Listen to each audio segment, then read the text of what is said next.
Hello and welcome to the Kim Iversen Show. We do have a few things to cover tonight, some great things. It's going to be a great show.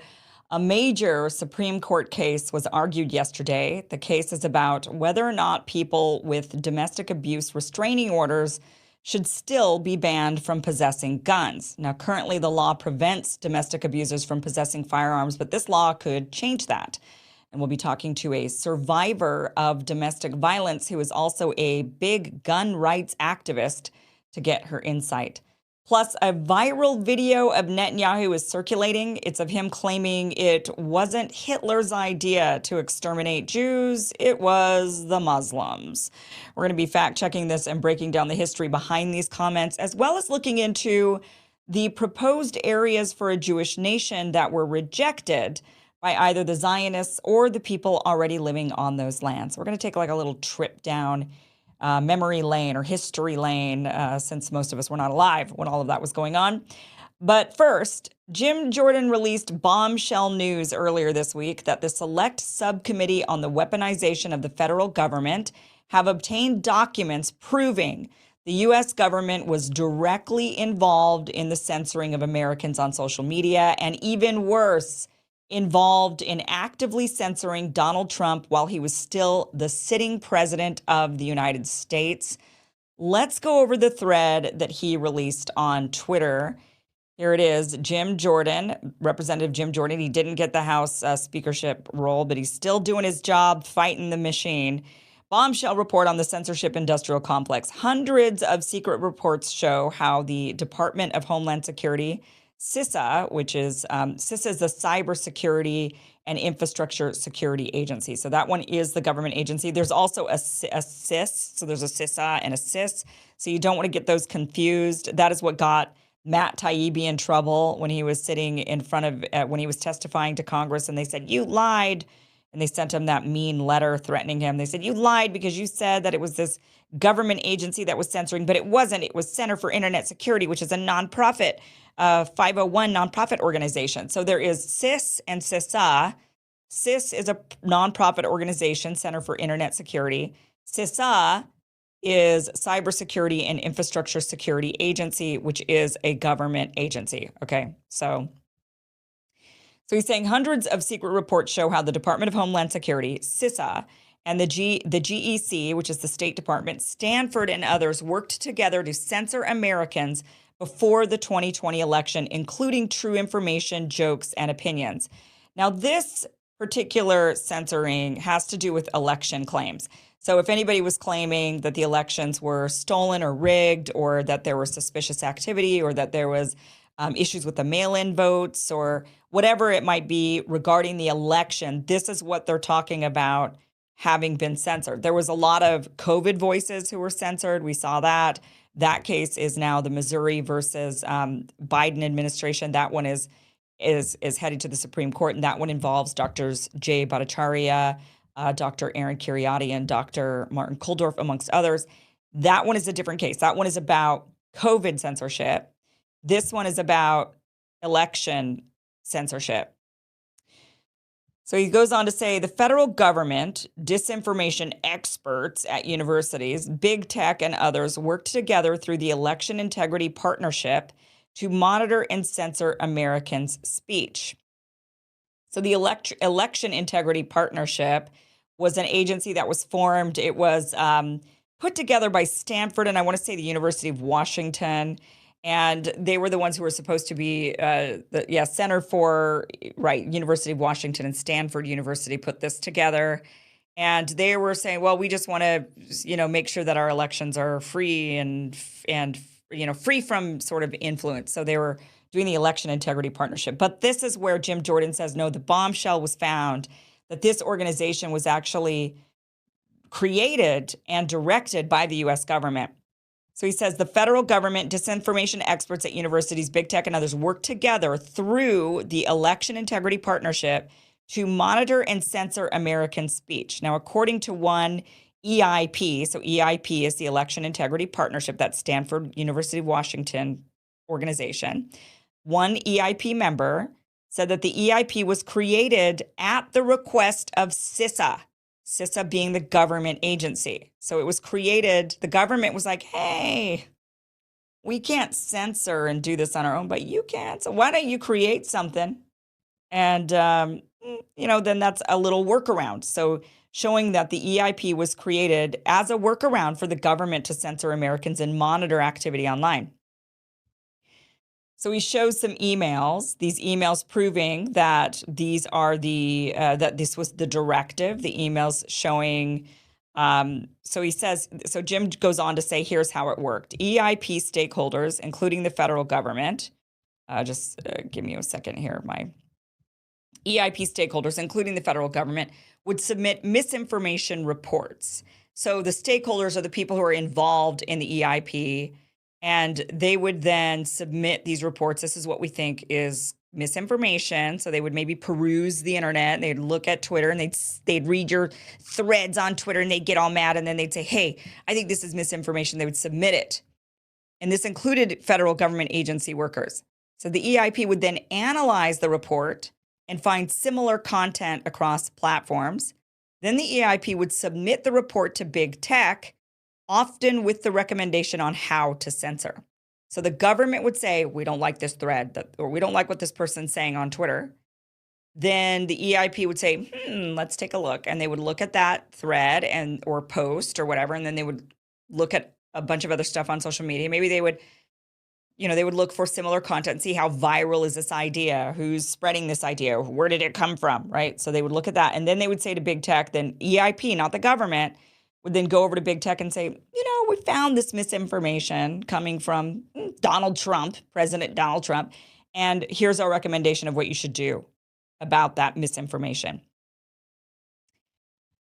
So Jim Jordan says that the only way the select subcommittee on the weaponization of the government and the Judiciary Committee were able to get these documents was through basically threatening Stanford. They had to say to them, you have a subpoena that you have to be turning over this information to us, and you're not. You were supposed to do this for a while now. It's been a month, and you haven't. And if you don't, if you are in contempt of this, then we're going to end up we're gonna take some action against you. We'll have no choice but to go after you further. So finally, Stanford turned over the documentation proving that this organization, the EIP, was actually created at the behest of the American government and worked in collusion with the American government to censor Americans online. But it's worse than that. It's not just that they censored regular average people.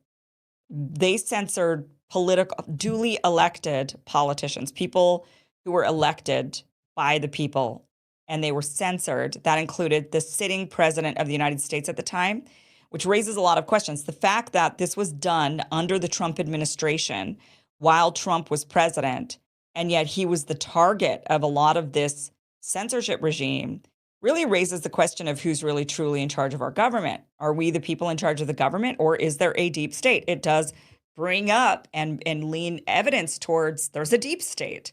If the government is censoring, if the administration is directing the censorship of the sitting president who's supposed to be in charge of that administration and undermining his authority and undermining the people who have voted for this person, there is a deep state.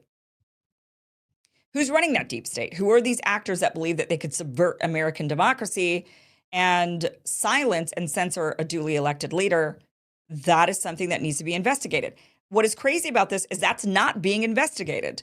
What's really insane about this is it's bad enough that they censored Americans. It's bad enough that they censored politicians and leaders and the president, the sitting president of this country.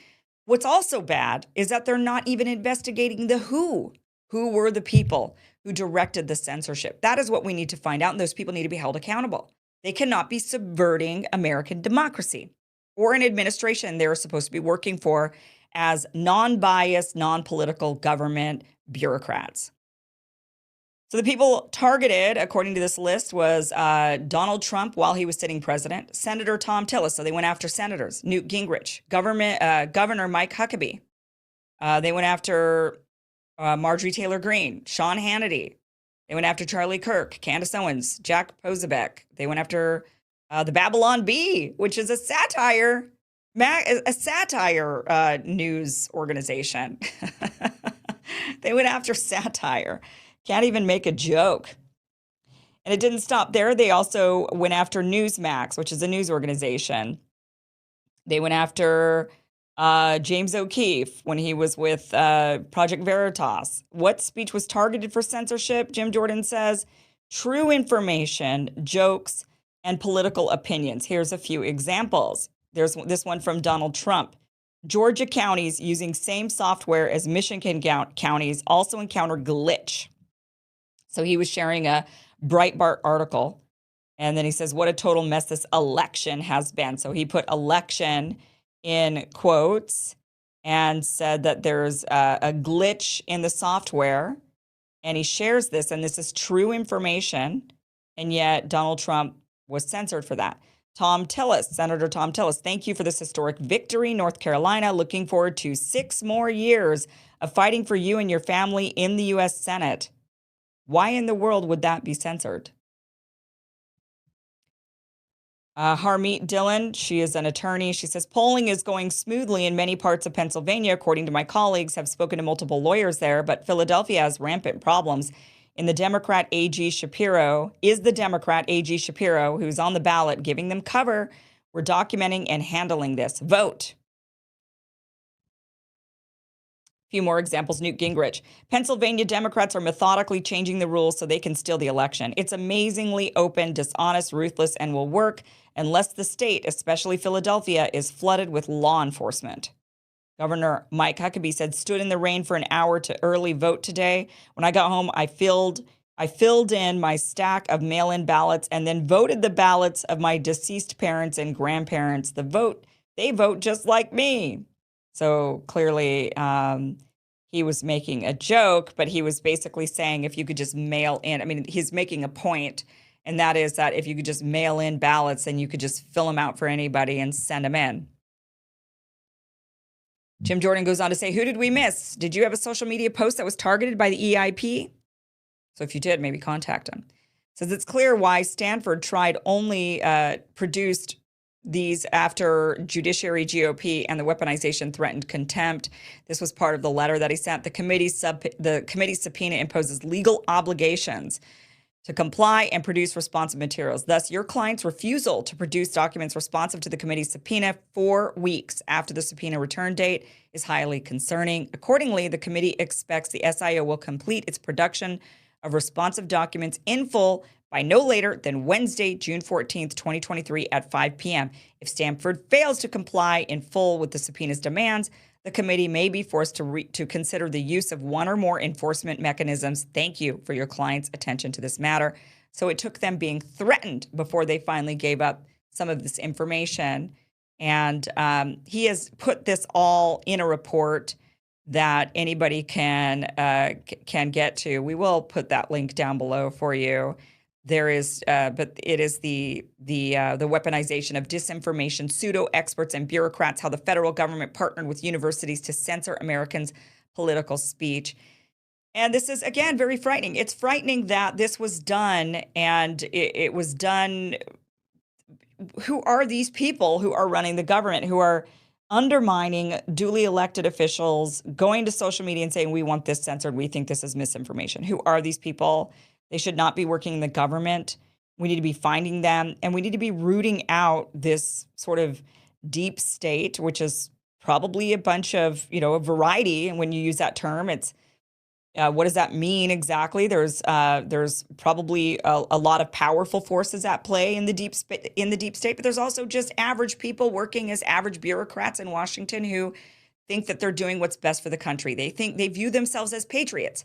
And they think that, well, this is the right thing to do because America, I got to save the country. And Donald Trump is a threat. He's a fascist. He's going to be terrible for democracy. We have to stop him. We have to stop him. We saw that rhetoric all throughout the media. One side just really demonizing, saying that Donald Trump was the Antichrist, essentially, and that he needed to be stopped.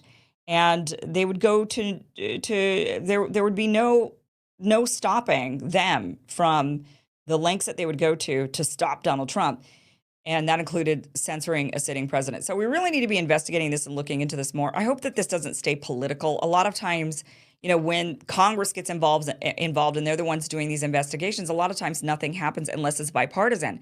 And the problem with this is it's not bipartisan. It is one side of the aisle saying we believe there's a rise of censorship throughout social media, censorship of Americans. And the problem is, and the reason why we're not going to have anything done is because this is not bipartisan, because the other side is saying, what are you talking about? What are you talking about censorship? Censorship, we don't have enough censorship is what one side is saying. Censor more. We need more censorship. And then what we're seeing right now is that there is a bipartisan push for censorship. Right? You've got those who say we don't want censorship. They only don't want censorship when it's directed at them or directed at people they agree with. And the other side saying, well, we want censorship because we don't agree with those people, so they need to be censored. And then as soon as something is found that they could all agree on, they suddenly all want censorship. So this is another reason why nothing's going to happen, because they weaponize it. Both sides weaponize it when it's convenient for them. They're hypocritical. So we can't make progress because people can't see past their own emotions. Their own emotions end up clouding their judgment. And now what you have is Palestinian Rashida Tlaib censured by the U.S. government, by Congress, by her colleagues for speech. And it was a bipartisan effort to censure her, mostly Republicans. On that one, it was mostly Republicans standing in line together saying she should be silenced. We do not like this speech, and this speech is unacceptable, is what they said when Rashida Tlaib spoke. People can say things that you find abhorrent or offensive. And the point of America is we listen to it and we counter it with more speech, with better speech. That's the way we handle things. But how can we claim to be a country that is for freedom of speech? How can we claim to be a country that values the freedom of speech when it is so obvious by the actions of our government, from this report that was put out by the Committee of the Judiciary, Jim Jordan, showing that the government worked in collusion with big tech to silence and censor Americans and politicians. You got that, but then you've also got blatant calls for censorship in our members of Congress. They're just outwardly saying it. One way is undermined, in the shadows, doing it under the surface, deep state style. And then the other way is just blatant in your face. We just don't like your speech and we're censoring you, and you shouldn't be allowed to say those things. It's hate speech, is what they essentially said to Rashida Tlaib. So we have a problem. We have a culture problem. We have a big culture problem in this country. And that is that we have to defend the right to speak, even if we don't like it. I've really admired in these moments somebody like Candace Owens, who I don't agree with on a lot of things.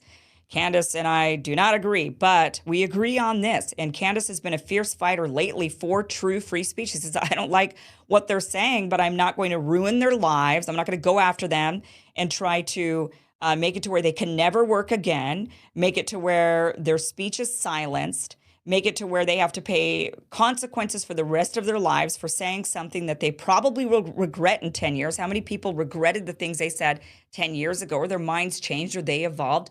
And so she stood firm saying, no, we need to be able to have conversation, disagree, really disagree, think that the other person is completely immoral even, and not only not censor them, but then don't go and try to ruin them, because that cancel culture is cancerous to our society. And that is something that very few people today are standing up for. It's a very, the dwindling of the free speech warriors has really been shown lately. And it goes every time there's a big hot button issue, starting with Donald Trump, the election of Donald. I'm sure it started before then, but let's just start there for this. Starting with Donald Trump's election, people wanting to silence the Nazis and the fascists and the white supremacists and the white nationalists that are dangerous in our country. Then going to COVID, silencing the anti-vaxxers. How dare they? They're killing grandma. Then going to the election, silencing those who want to say that the election is anything but democratic, then going and silencing people who were unwilling to support the endless money to Ukraine. Those people are Putin puppets. We must silence them. to now silence the people who are critical of Israel. They're anti-Semites, and they just, so it's just this. It's just find the hot button issue of the moment, and suddenly, when I forgot the trans one as well, there's a lot of we got to silence these people who are, and on that one, it's both sides saying, well, we got to silence those who are pro-trans, and we've got to silence the people who are against trans. Everybody wants to silence everybody. It's just pick your hot button issue. And every time when it's you and you feel it and you say, no, but this is different. If you find yourself saying that, catch yourself and say, okay, it's not, everybody's got something they feel like this is different. This is the thing. This is the one. If I don't speak up and silence these people, all hell's going to break loose and society's going to be damned.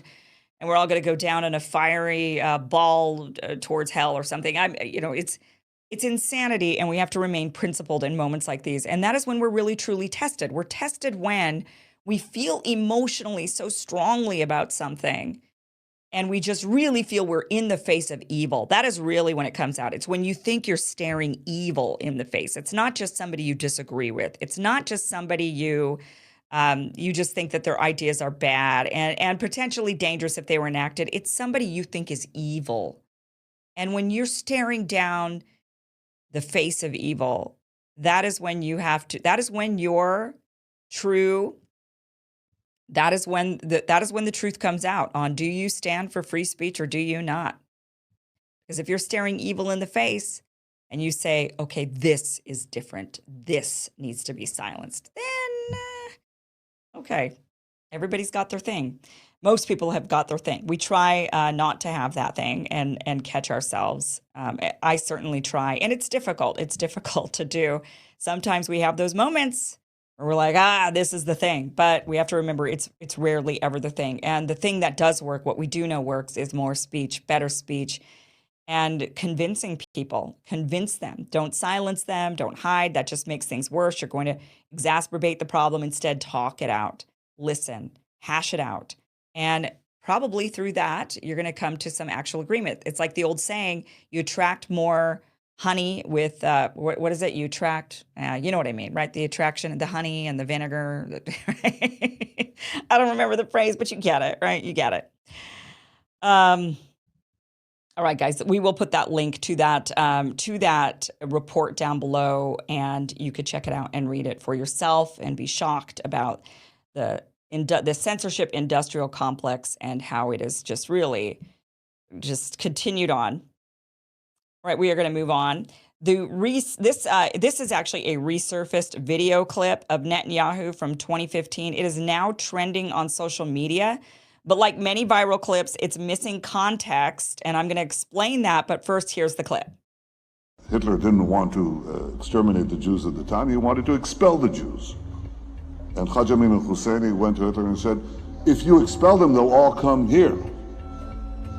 So what should I do with them? He asked. He said, burn them.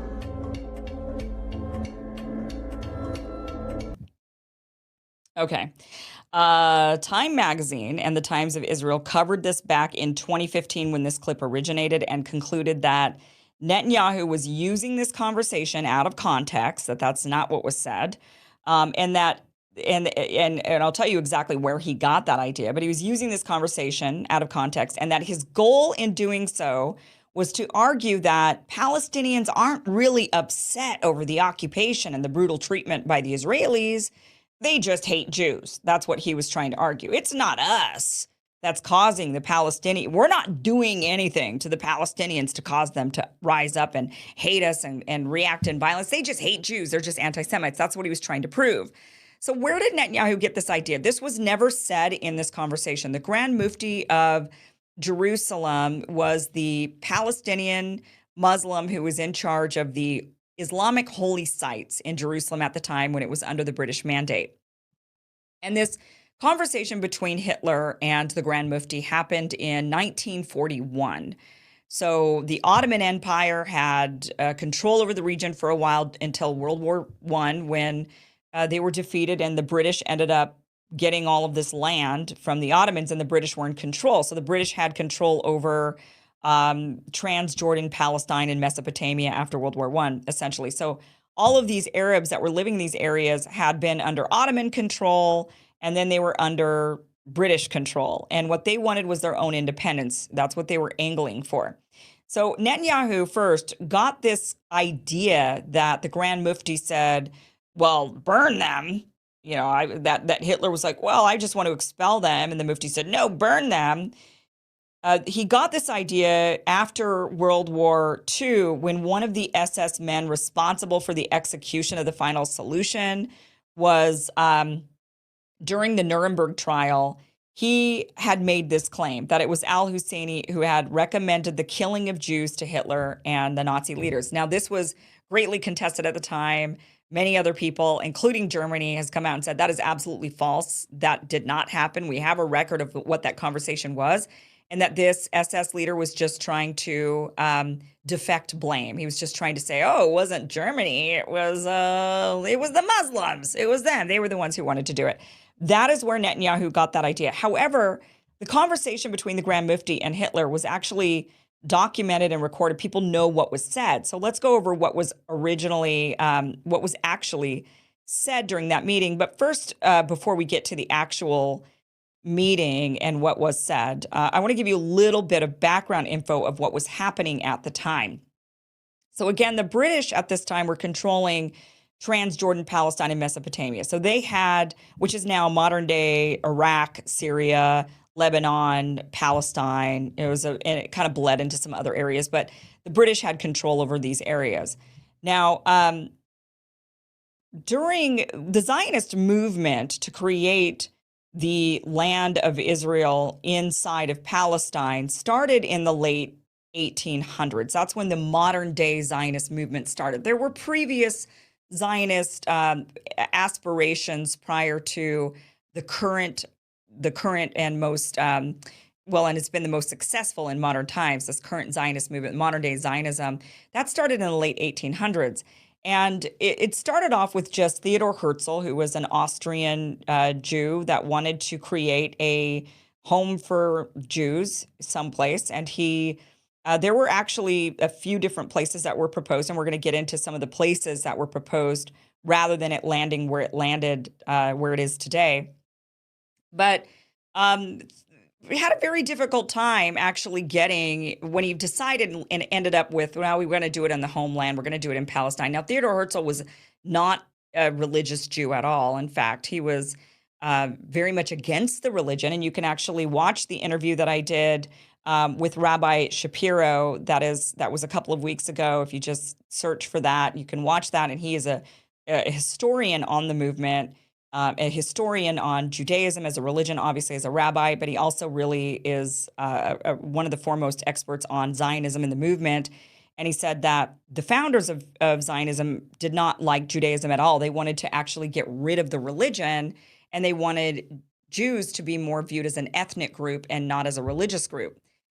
So he hated the religion. But why he chose that region was because many Jews were still very religious, and he figured that he could actually get them to go and create a Jewish nation if he somehow tied it to religion. So it was like, hey, why don't we just take back the homeland? This is what God said. God, he didn't even believe in.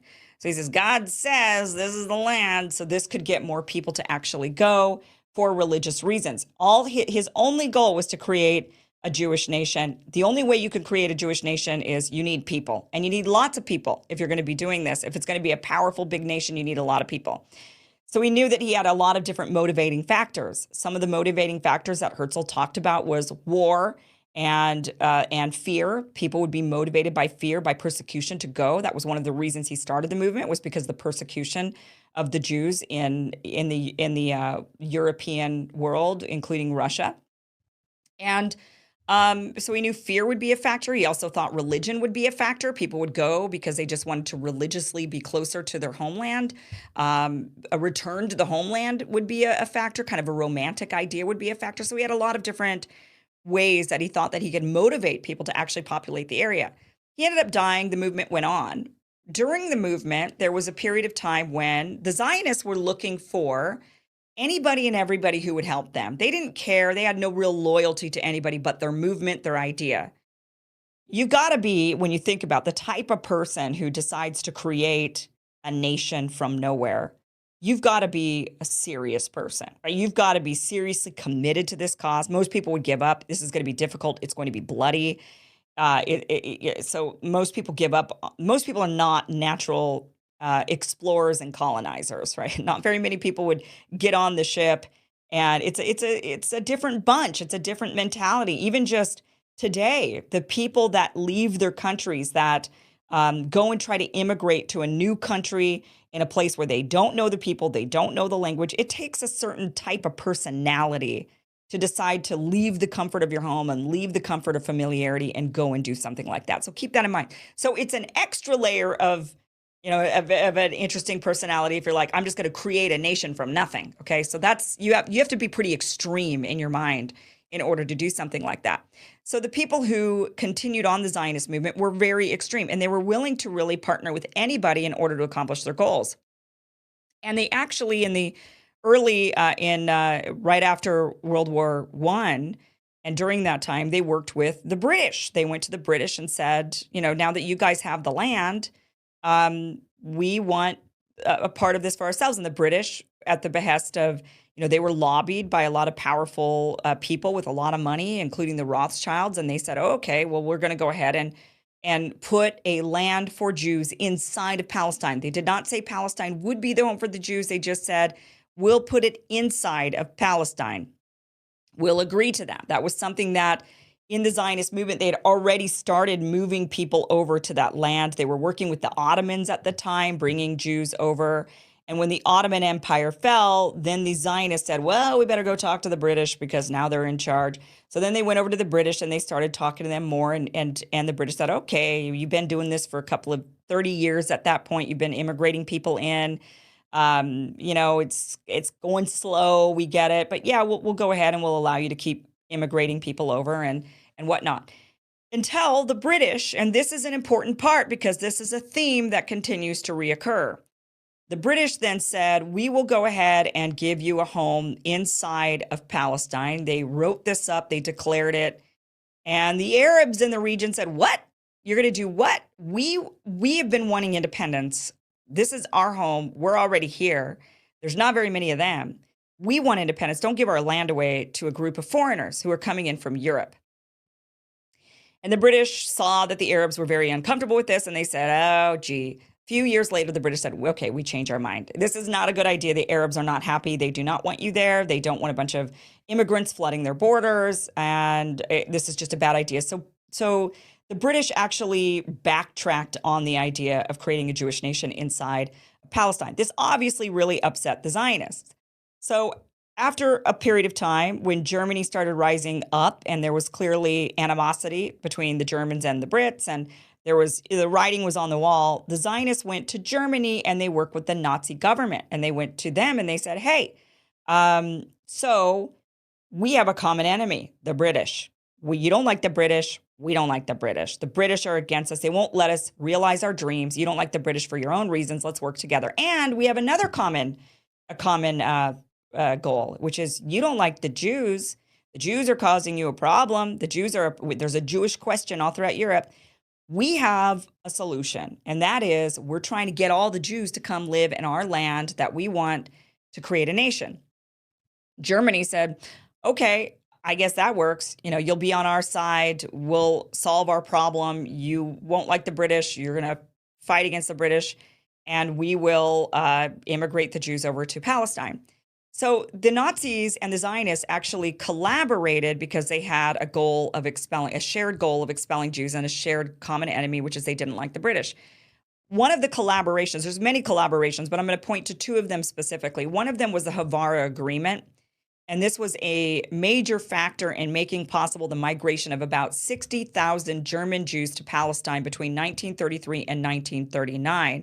What the agreement did was it allowed German Jews to sell their assets in Germany in exchange for, they could take that money and they could then buy essential goods that were made in Germany that would then be shipped by the Germans to Palestine. So it would allow them to transfer their wealth to Palestine. This was the Havara Agreement. Now, just before the agreement, another event that happened was two couples, in order to get, to kind of cement this friendship between the Zionists and the Nazis. Two couples, one of them a Nazi couple, the other a Jewish couple, took a trip together to Palestine only 2 months after Hitler's appointment as Chancellor of the German Reich, and also after his first legislation against non-Aryans. And the two couples, so it was the Nazi couple and the Jewish couple, both German, traveled to Palestine. Leopold von Mildenstein, who would eventually become the head of the SS department dealing with Jews, him and his wife, along with Kurt Tuschler, who was a German Jewish Zionist, and his wife, they all took the trip together. And according to documentations and diaries, Mildenstein was very excited about the building going on in the land. He even attempted to say a few words in Hebrew and generally tried to act in a cultured manner. Mildenstein then continued to advocate the relocation of Jews to the British Mandate up until 1936, when he was then replaced as the SS point man for Jewish issues by Adolf Eichmann, who eventually helped orchestrate the mass murder of Jews in the final solution. So there was this sort of there was this friendship, and in fact, the historians have shown that Mildenstein and Tuschler continued to be friends even through the Holocaust and after that. They actually wrote letters to one another, and that they were friendly even throughout that entire time. There was even coins that were made in commemoration of the friendship between the Zionists and the Nazis. One side of the coin had a Nazi swastika, the other side had the Star of David, and there were collector coins that you can actually go and collect at this if you can find them. So there was this collaboration. Somewhere along the line, the Nazis changed their attitude about the Zionists. Okay, so somewhere, but this is where things get slightly muddy when it comes to history. A lot of history, it's difficult sometimes to find things, to find out what caused us. It is unclear why or how the attitude changed. It's unclear if Hitler himself was ever in favor of the Jews immigrating to Palestine, or if that was more some of the other members of the Nazi Party. And then when Hitler was more involved, then he was like, no, that's not what I want to do. I want to do something else. But it doesn't quite look like that. I think what actually happened, again, it's hard to find this stuff when it comes to history, is when you're connecting the dots, what actually looks like happened is that the reason why the Nazis changed their mind was because once again, when the Nazis said, yeah, let's do it, they kind of had the same thing happen that the British had, which is they got there, they thought, well, okay, yeah, cool, you guys can have the land. Sure, we'll make a Jewish nation here. And then the Arabs said, what the hell are you talking about? We live here. This is our land. You cannot just give it away. For one, it's not even yours. It's the British, for one, still. And why are you helping them settle and buy land and use German assets, German money in order to do this? Why are you doing this? We don't like it. We're here. We're not happy. The Germans seemed to realize that the Arabs were also not happy with the British. Everybody hated the British at this time. So the Zionists hated the British, the Germans hated the British, and the Arabs hated the British because they were under British rule and they wanted their own land. And they were not sure what the British were going to do when it came to that. And they were mad that the British had the mandate in the beginning saying, yeah, this is going to be a home for Jews. So the Arabs didn't trust the British. The Arabs then went to the Germans and said, don't do this to us. The British tried to do it. Don't do this to us. We want our own land. Stop. And it looks like that is when Germany changed their mind on helping the Zionists build in Palestine. It looked like the Germans realized, maybe we want the Arabs on our side. Maybe we don't want to upset them. Maybe it's better to have an army of Arabs at our disposal than have a land that's going to fight us. At the time, we're going to get there. They're going to fight us. They're not going to want us around because they know that we're here just to create a nation for somebody else. That is what it looks like. What happened is that everybody was against the British, and the Germans were trying to make friends with everyone. So the Germans seemed like they were placating the Zionists. They were placating the Arabs for a bit. Everybody hated the British. Now, according to the records, when this meeting happened between the Mufti and Hitler, that happened in 1941. And the Mufti went there and said, This is after he's already made it clear that he'd been writing letters to Hitler and to Nazis saying, what are you guys doing? We don't want them here. This is our land. We're trying to gain independence. And he basically went to Hitler to say, help us get our independence. We will side with you and we will fight the British. We'll fight the British and the Arabs will rise up. The Mufti said, I could go around and I could get a lot of Arab support from the surrounding nations. But, just give us the green light and we will rise up against the British and we'll help you with the war. And Hitler said, now is not the time. We're not ready yet. And this was in 1941. So the Arabs promised Germany that they would help them against the British in exchange for independence. And interestingly, at the same time, the Zionists were also fighting the British because they felt like the British weren't giving them what they wanted, which was their Jewish homeland in Palestine. Now, according to the records, Germany, about this meeting, the actual records about this meeting, Germany's fundamental attitude was clear. Germany stood for uncompromising war against the Jews, including, obviously, the national home in Palestine. Germany was at the present time engaged in a life and death struggle with two citadels of Jewish power, Great Britain and Soviet Union. Ideologically, the war was a battle between National Socialism and the Jews. And Germany would, of course, help others involved in this war of survival or destruction. These are the words they were using. And Germany, Hitler said, was resolved step by step to ask one European nation after the other to solve its Jewish problem, and at the proper time to direct a similar appeal to non-European nations as well. Sounds oddly familiar if you just swap out the players. Never in this conversation did the Mufti say, burn them. Never in this conversation did Hitler say, I'm just looking to expel them. What do you want to do? And the Mufti said, kill them all. Never in this conversation did this happen. It didn't happen at all. That was the testimony of an SS officer trying to save his skin, and nobody and everybody said that guy's lying. So in this conversation, also what historians have said is that by the time this conversation happened, the program was already set up to exterminate. That was already in motion, in fact, well before the Mufti arrived in Berlin. That was already something. So the Mufti had nothing to do with the final solution. It was already in play. And not only that, did he have nothing to do with it, but that was not even discussed in that meeting. That's not what was going on. What the Mufti wanted was he didn't want the Jews coming to his homeland. That is true. He did not want them there. Hitler didn't want them in Germany. And the Arabs didn't want them, a bunch of European Jewish settlers moving into Palestine. That is true.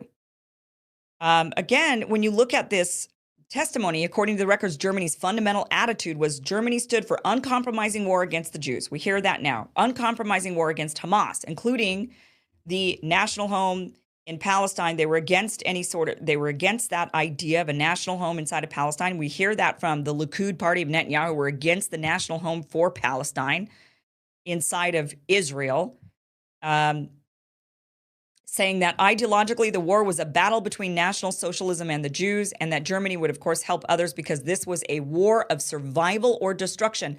Where are we hearing that now? This is a war of survival or destruction.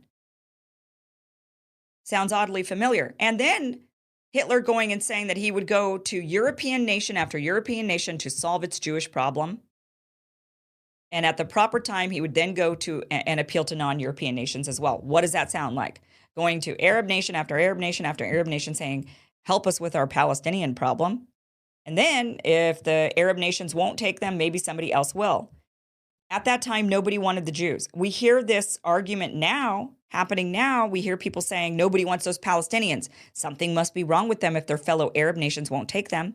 Well, could you apply that same logic and say nobody wanted the Jews in Europe, and so therefore something must have been wrong with them? No, we don't apply that.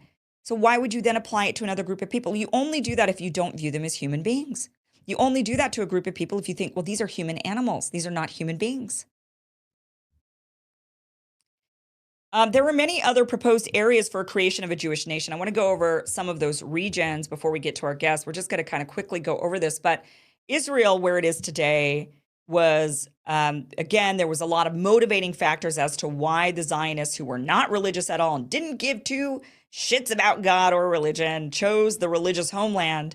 They did that because they knew that it would be one of the main motivating factors to get to their end goal, which was a bunch of people. You need a bunch of people for a nation.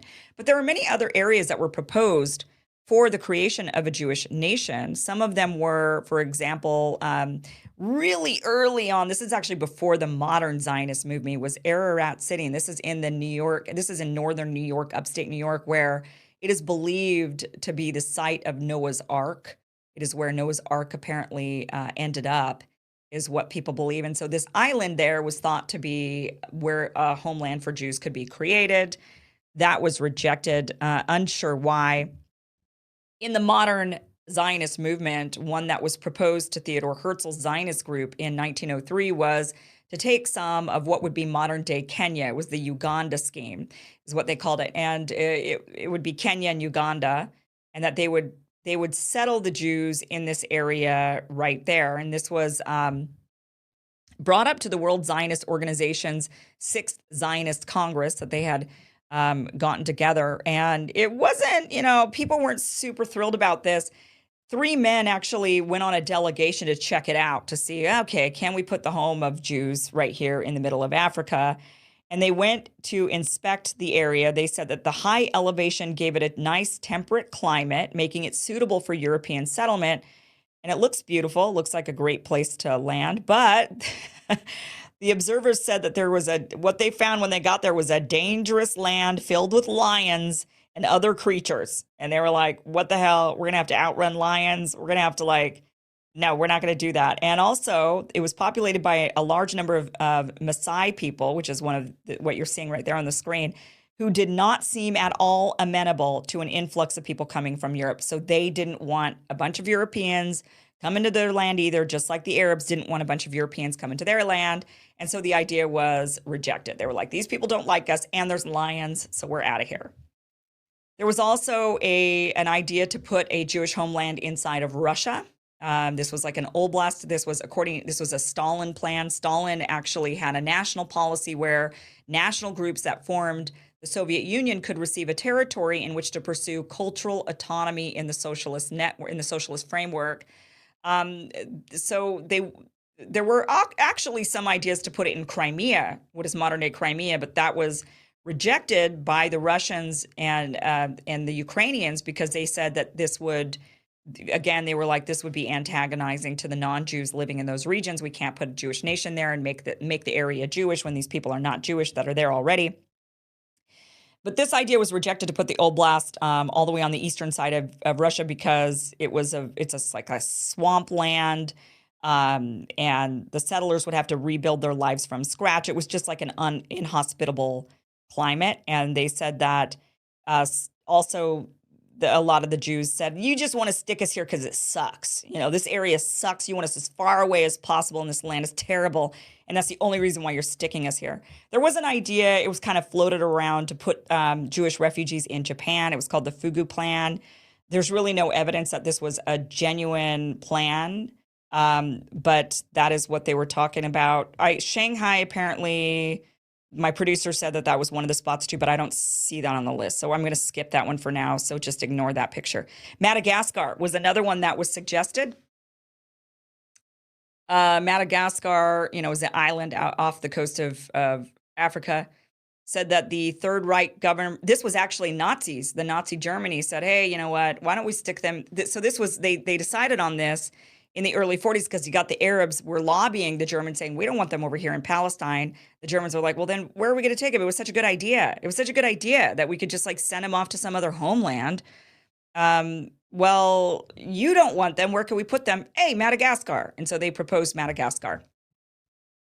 This didn't come through because Germany didn't win. But the idea was that Germany thought, look, we're going to win, and we're going to end up with the British naval fleet. And so we could transport everybody, all the Jews, to Madagascar. But they didn't win, so that didn't happen.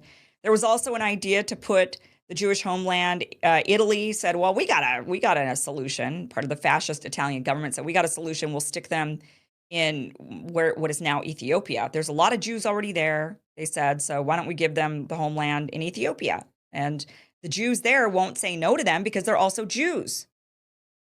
But that, again, didn't come to fruition because Italy and Germany did not win. But there were ideas to move the Jews to a variety of different places, not just into Palestine, where the Arabs were very much saying, we do not want them here. This is our land. We want independence. We want to finally be independent and free from Ottoman rule, from British rule, and we're willing to fight for it. And so they were thinking about all these other areas. Franklin Roosevelt got in on this and he said, I got a plan. Why don't we put them in Alaska? And he actually had a Sitka, Alaska plan. Where this was proposed, and Franklin D. Roosevelt's administration said, okay, we'll do this, but what we're going to do is we're going to move 10,000 settlers to Alaska each year for 5 years, but only 10% of them can be Jewish. And he said he wanted to do that because it would avoid the undoubted criticism that the program would receive if it brought too many Jews into the country. So that didn't end up working. The Zionists did not want to move to Sitka, Alaska. They certainly didn't want to move there and only be 10% of the population and continue to be a minority. So they rejected that plan and it didn't go through. But it's just fascinating. There were these other places that were proposed. They were rejected for a variety of reasons, mostly because most areas of the world are not going to be amenable to this superpower coming in and saying, we're carving out this area and we're putting a new group of people here and you don't have any say on that. People are not exactly thrilled about that idea. We see that now with our southern border. People are not thrilled with an idea of a bunch of immigrants coming in and flooding the place. So it was rejected everywhere. This idea of creating a Jewish home was just basically rejected everywhere and everywhere and everywhere. And again, the argument that is being used over and over and over ad nauseum about the Palestinians right now. We're seeing this in mainstream media, being used on Fox News, being used on social media, being used everywhere, which is, well, even the Arabs won't take the Palestinians, so there must be something wrong. They must know something. If they're not willing to take the Palestinians, they must know something. You could use that same argument about the Jews, and it would be wrong in both situations. It would be wrong. People just naturally, countries don't want to take in refugees. Naturally, countries are very skeptical of that idea of opening up their borders and a flood of people coming in. That is a natural instinct. We see that from culture to culture against people of all stripes, and it's age old. It's continued on, and it's continuing to this day here in our country now. So it is just circling back. Basically, the Jewish people didn't want to go to other places. They wanted to go home. That's what they wanted. The Zionist movement, they said, look, we're from, the kingdom of Israel has been around a couple of times in ancient history, and it was here. It was Jerusalem. It was the Holy Land. That is where we come from, and that is where we want to live. That is their home. And I get that. But guess what? That same exact argument is being used by the Palestinians today. The Palestinians say, this is our home. My family's been here for traceable hundreds of years, if not thousands of years. And so why would I be needing to be expelled and deported to some other Arab country where my family's not from? My family's lived in this home for 500-600 years. Why am I suddenly being expelled? Because you say, it's yours, it's my home too. So the same arguments are being made about the Palestinians that were made about the Jews. And the two groups are so similar, and they're cousins at the end of the day. They're related. And they have to learn to live together in peace. They have to. It is imperative for everyone's health and safety over there to live in peace, to figure it out. And that is what many of us are hoping for, a ceasefire to end the bloodshed and to figure out a path forward to peace. All right, do you think that your face enjoyed the summer as much as you did? Because I know I always end up with more dark spots and damage than before the season began, but that's where Genucel comes in. Genucel is an amazing skincare line formulated by a pharmacist who started off just making his cream for locals. And then the locals were like, oh, this is the best stuff ever. And everybody started showing up saying, I want it. And now you can have that same luxury skincare. And it's for both men and women, because we know you guys care about your skin too and how you look. That's okay. Their new Fall Classics package has everything you need to get your skin back in shape, including their new Genucel 3 cream. It starts by treating fine lines, wrinkles, under-eye bags, firmer jawline, gives you a brighter complexion. You're going to have younger, hydrated, healthier-looking skin. So take advantage of the new Genucel Introductory Fall Classics package, which now includes the Deep Firming Serum plus the Classic Anti-Wrinkle Treatment and Puffiness Treatment. And you're going to get it all at 70% off. And here's the Genucel Amazing Guarantee. You're going to see results day one, or you get your money back. So take advantage of the Genucel Most Popular package, which now includes the Dark Spot Corrector, plus the classic Genucel Bags and Puffiness Treatment and Immediate Effects, all at about 70% off, so you can try the best skincare in the world for yourself, completely risk-free. Go to genucel.com/Kim today and start looking years, even decades younger tomorrow. Again, genucel.com/Kim.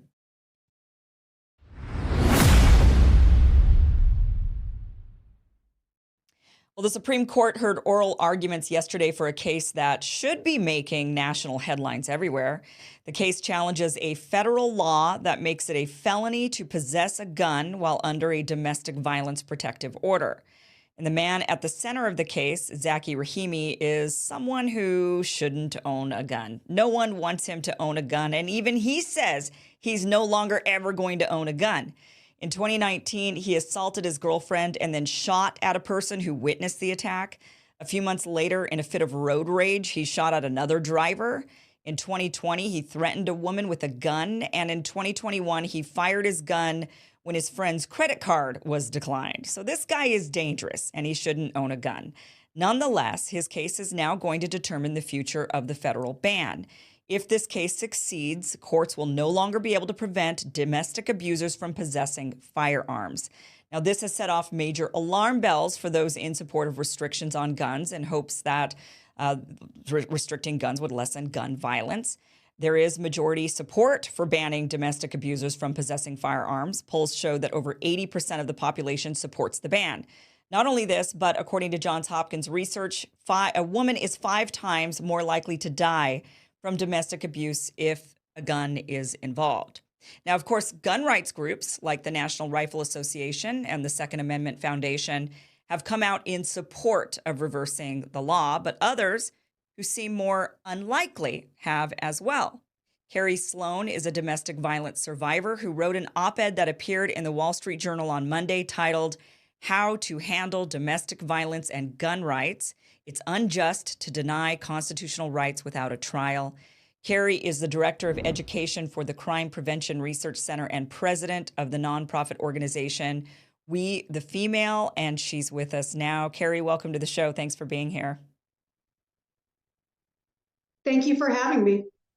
So you are not in favor of continuing this law, the banning of guns for those who have restraining orders on them because of domestic violence. You say that this doesn't actually help. The data is not there. It doesn't support that this actually helps. So walk us through what you know and why you're actually on the side, sort of. I mean, nobody's really on the side of this guy, even the NRA. Nobody's really bringing him up, right? But it's the principle of the law itself, from my understanding. Correct. And, of all of the people that gun rights advocates could choose, this is not the guy that we want, right? I mean, this is the worst possible scenario for us. That being said, what a lot of people don't understand is that the case is centered around restraining orders, essentially.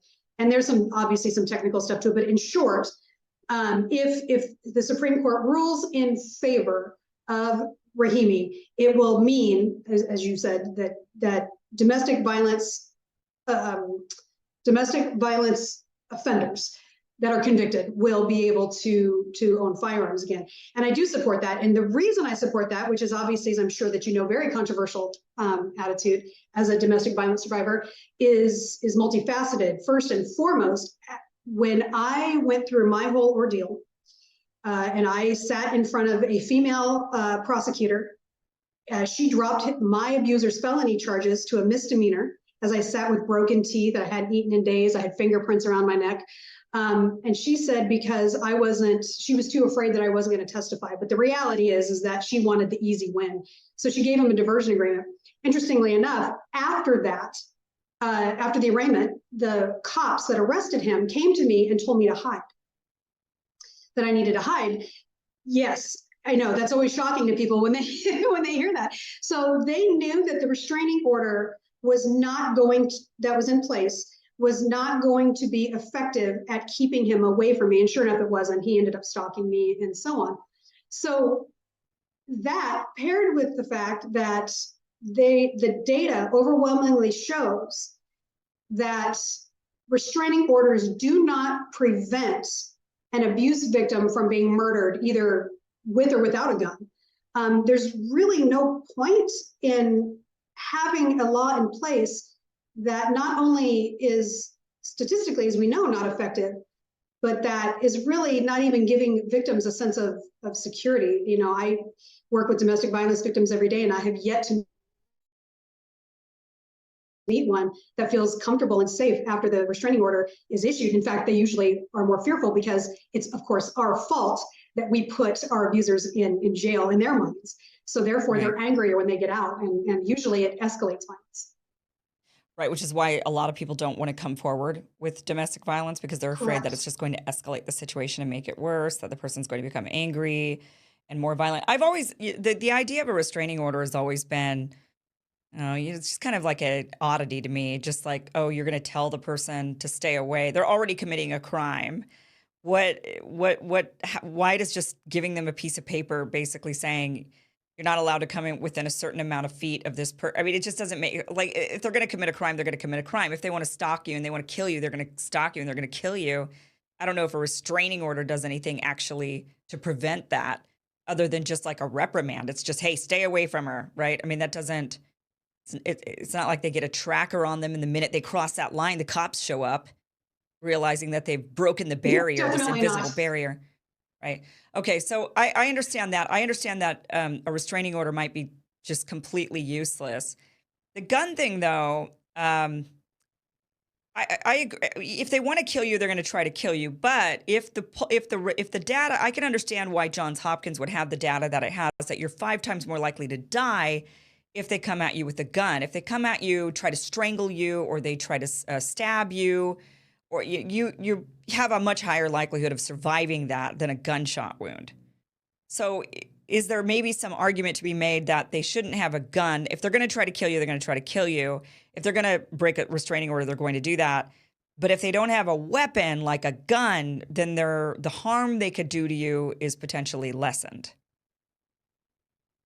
So I'm glad you brought that up. Actually, I have the PDF record, and I can email that to you afterward from the study that Johns Hopkins actually uses to make that statement. And interestingly enough, in that statement is made, they say guns, a woman is for a victim, is 5 times more likely to die if a gun is in the home. But first and foremost, they don't say by gun. Second, the very next paragraph in that research paper that came out, which is approximately 20 years old, the original paper that came out on that. And it actually says, however, a domestic violence victim is more likely to survive if she has left her abuser and owns a firearm to be able to defend herself. So there's some misconceptions and some huge misinformation that's being put out by gun control activists in regards to domestic violence and the use of firearms. They're not quite being completely honest with you about that. And, essentially every law that is put in place that's supposed to protect domestic violence victims in regards to gun control, background checks, and all these types of things, they actually inhibit the victim from being able to access a firearm easily to be able to defend herself once she's out of that situation. Yeah, would that be because oftentimes when a man is accused of domestic violence, he accuses her of domestic violence as well, and then judges will give mutual restraining orders? That's something that I've heard that, but you have all the data. Is that part of it? I don't have the exact numbers of how many mutual restraining orders are issued, and it varies state to state. I can get you some of that information. If I can't find it, obviously, I work with John Lott, who is known for data. We can get that for you. But that being said, from what I understand, it's actually very rare that there are mutual restraining orders put in place. That being said, as I mentioned before, law enforcement themselves knew that the restraining order against my abuser was going to be useless because they know that they're not actually going to be effective. So why continue to put laws in place or have laws in place that don't stop the bad guy, as it were, but inhibit someone from being able to defend themselves? And and I gotta be really clear about this. There is no better self-defense tool than a firearm for a woman. It is the biggest equalizer. We're physically weaker in generally speaking. There are some exceptions to the rule. We're smaller. And the one self-defense tool that can truly level the playing field for a woman is a firearm. And I personally find it appalling that gun control groups and politicians continually use domestic violence victims as martyrs for gun control, rather than teaching women that their lives are worth saving and then encouraging them to learn how to defend it. Yeah. I mean, I definitely, I feel that. I feel like I agree with that. I would like to see more data and you know, from the actual numbers perspective, because that always, we could feel certain ways, but then when we see data, we then have to change our minds. And I think that's like a lot of what you're talking about, is that the data doesn't necessarily support the current laws that are in place to try to help domestic violence victims. We feel like something will work. We feel like, yes, this sounds like it makes sense, but then ultimately when it comes to the actual numbers, it doesn't actually do anything. So then why continue to do it? How is this case going to affect others? You know, how could this case be used? Because right now, the law is, if you are accused of domestic violence or if you have a restraining order on you, I suppose you're not allowed to own a firearm. Do we know what happens at that point? So they say you're not allowed to own a firearm.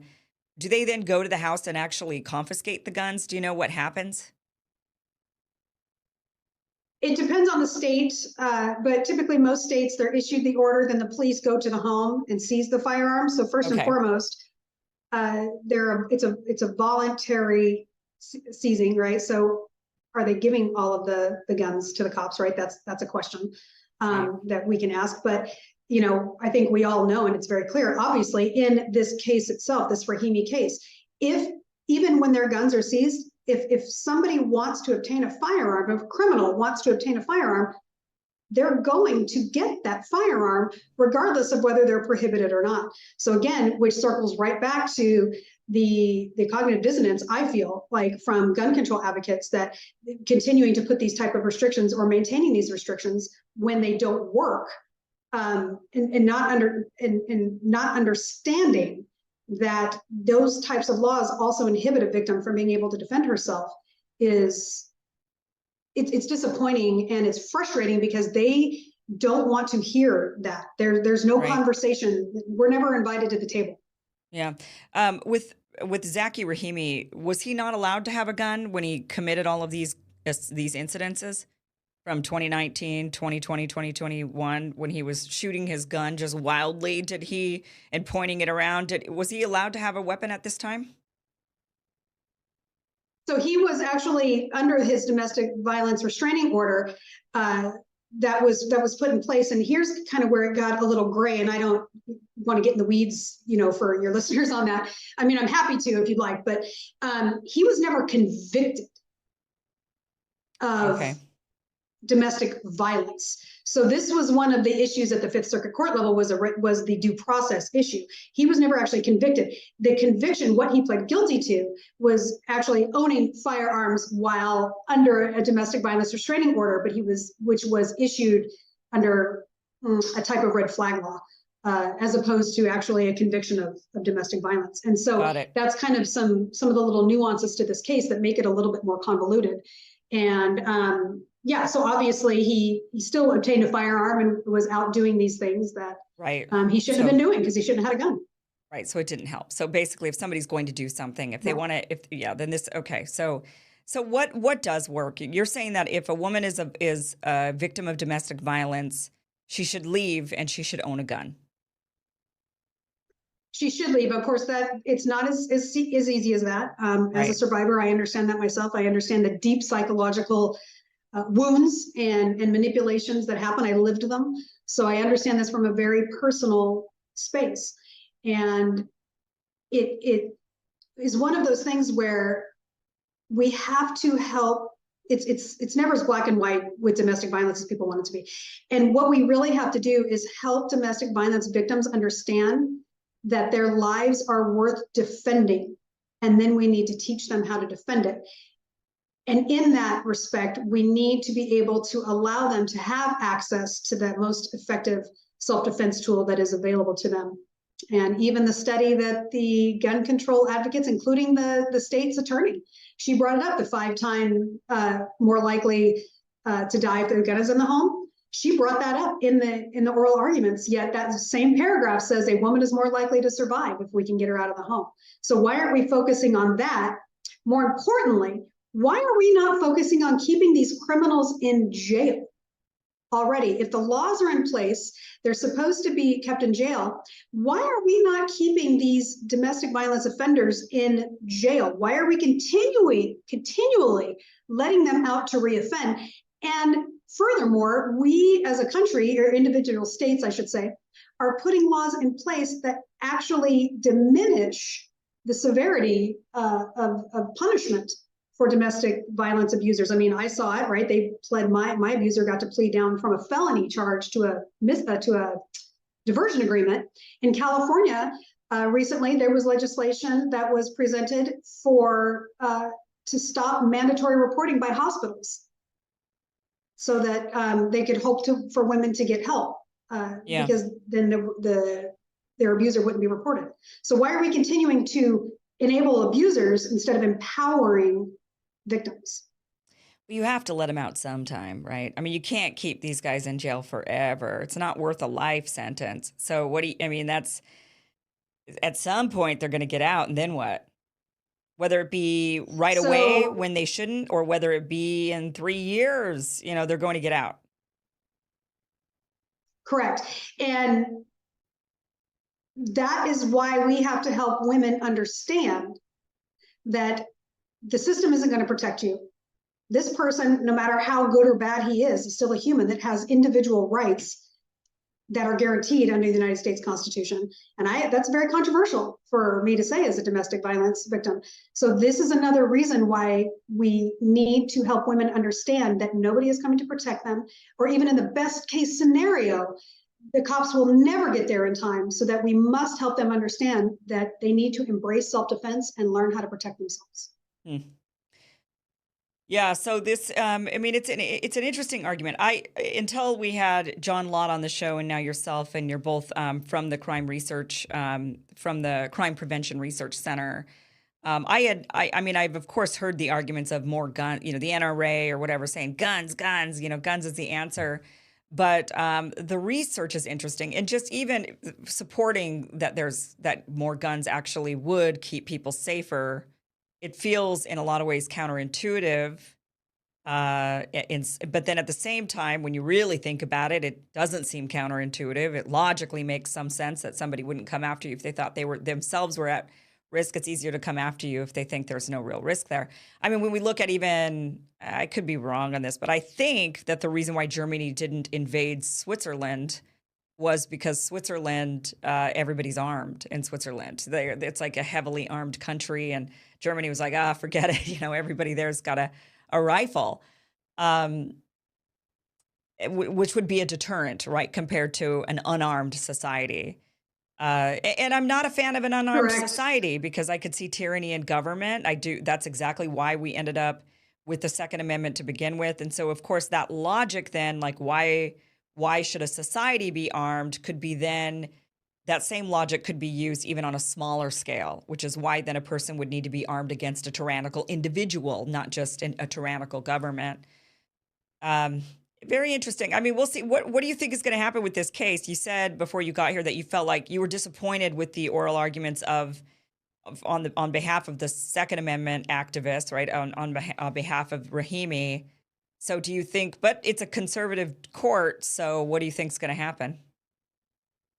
I don't know. And this has been a conversation that obviously John and I have had quite a bit, as well as other people. I get asked this one a lot, and I wish I had an answer for you. And I don't. And I would love that answer to be that, as controversial as it is, that they will side with on the Rahimi side and get rid of this, so that we can start focusing on empowering abuse victims to learn how to defend themselves, as opposed to continuing to fight a useless law that doesn't work. Well, okay, even if it's a useless law, but even if it doesn't work and it's useless, I mean, I don't have any problem, I suppose, with somebody who's violent not having a gun. I mean, I feel like, okay, you're violent, you shouldn't have a gun. But tell me what the ramifications of that are then. If this case fails and the federal law continues, who is being harmed by that? who innocent or, is being harmed when somebody violent is not allowed to have a gun? So first and foremost, there's no such thing as gun violence.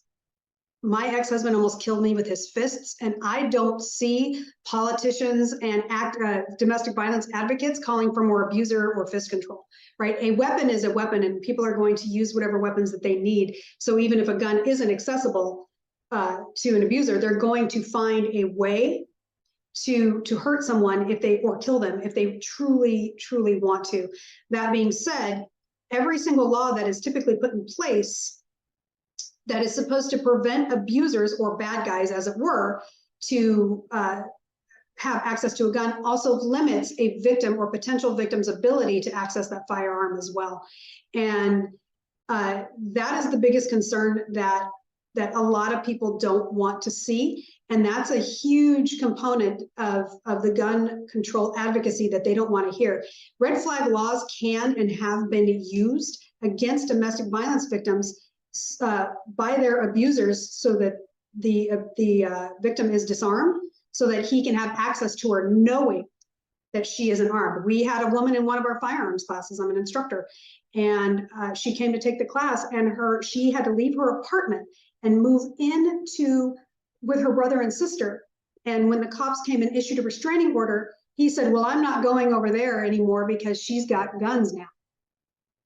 Yeah. Okay. So that tells you right there that Right. he knew that this wasn't something he wanted to mess with, because now she had access to a self-defense tool that could actually save her.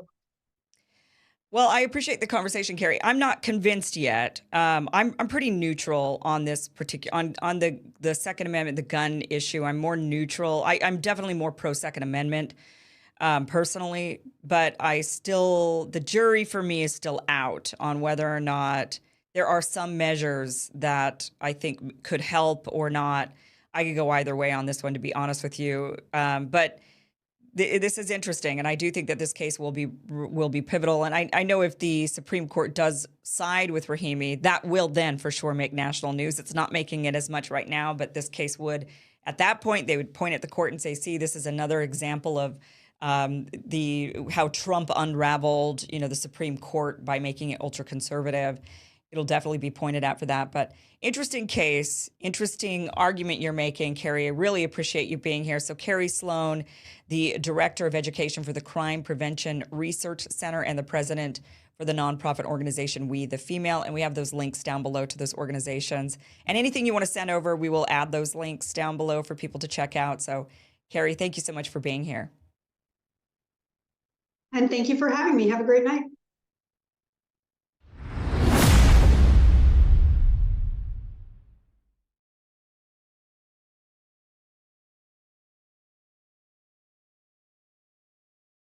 All right, everyone. Thank you so much for joining us tonight. That is it for tonight's show. Really appreciate you being here. Would love to hear from you. Get your thoughts, your questions, your comments, guest suggestions, topic suggestions. I love hearing from you. Kim@KimIversen.com is how you can reach me. Otherwise, guys, we are back tomorrow night with another great show. We're going to be having Scott Ritter is going to join us for one of our long-form conversations tomorrow night. So be sure to watch that show. It is going to be at 6 p.m. Pacific, 9 p.m. Eastern is the time of this show, exclusively here on Rumble. Thank you again. We will see you tomorrow night. Bye-bye.